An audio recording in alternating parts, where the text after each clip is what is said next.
What's up, YouTube? It's time for a review of the new Power Trip record, Nightmare Logic, out last Friday, February 24th. So this is a record that has come highly recommended from seemingly everybody I know. The drummer in my band recommended it to me. One of my buddies from back home recommended it to me. My entire Twitter feed recommended it to me. Count D'Angie on YouTube, which big shout out to him, has been so awesome and such a great supporter of this channel and always comes to that dreaded comment section with something that's actually insightful and interesting. So I really appreciate you, man. He recommended it. My ex-girlfriend recommended it and called me just to make amends and recommend this. Okay, maybe that didn't happen, but still. But all I heard from all these people was that this was a great thrash record that I should check out. And beyond that, I just went in and checked it out. So you can imagine my surprise when, yes, this is more or less a thrash record, but a lot of it is rooted in the mid to late 80s crossover thrash movement, where hardcore punk bands like Agnostic Front and DRI and Suicidal Tendencies started playing music that was a bit more riffy and thrash influenced, but still retained the hardcore punk ethos. And that style is all over this record, which is exciting because this record is really, sonically and musically, a direct throwback to that era.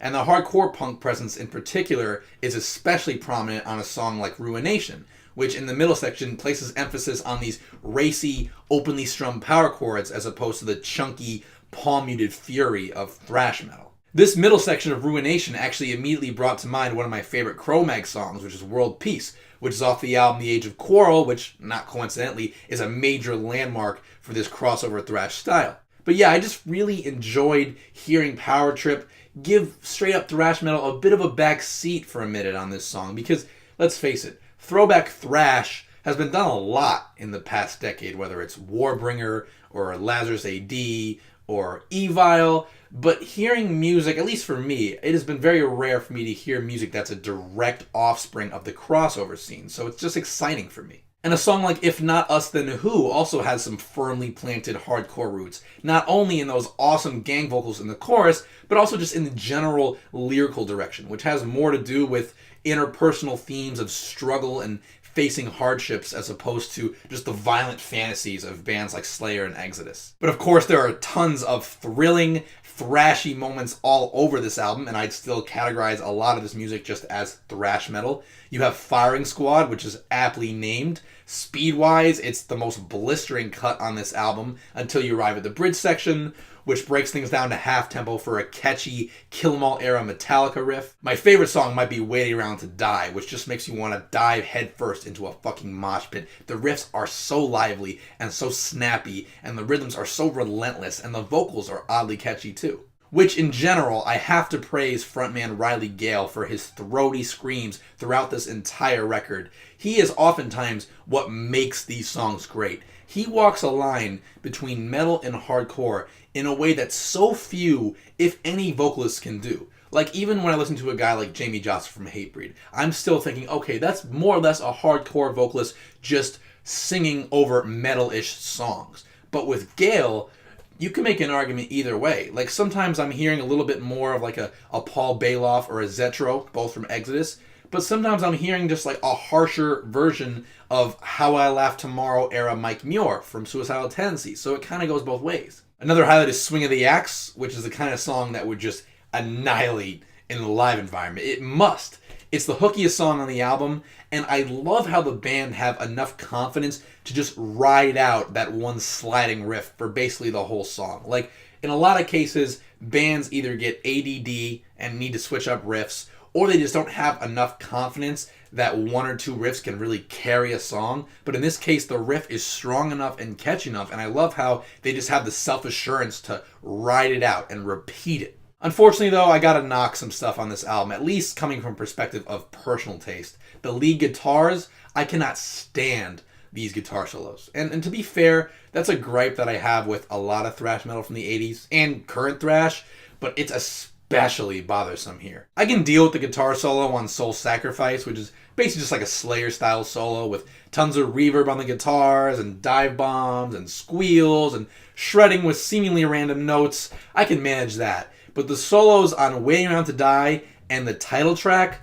these solos are like Kill 'Em All era Kirk Hammett if he was blackout drunk. That goofy, like totally novice lick at the end of the Nightmare Logic solo, it's just like, why would you bother putting in a solo if that's what's going to come out? Because these songs would work without solos. So I don't understand.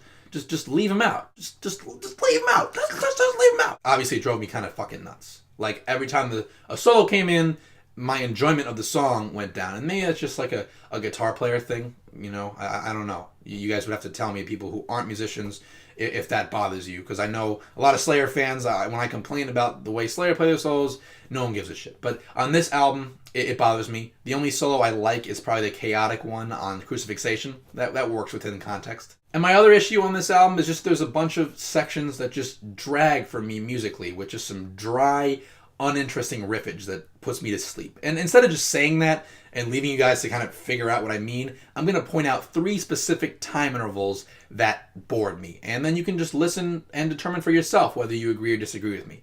Section 1, If Not Us Then Who? The 3-minute mark until the end. Section 2, the title track from 2:38 to 3:30.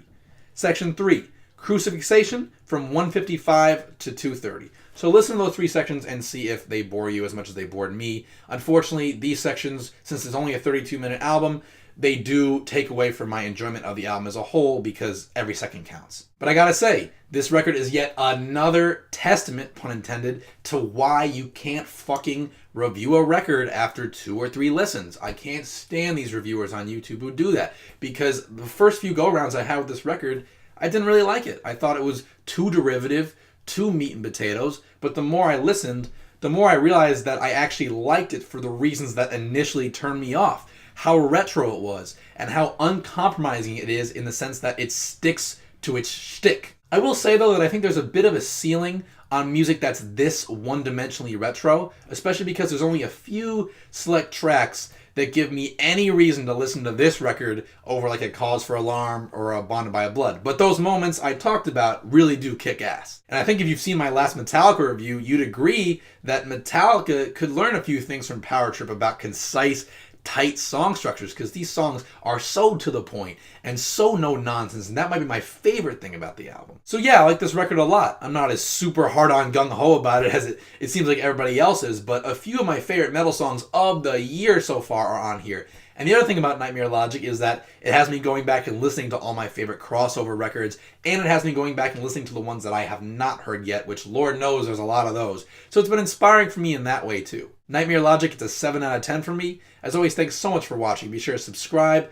leave a comment, or shoot me a message so we can continue to talk music, and I'll see you guys soon.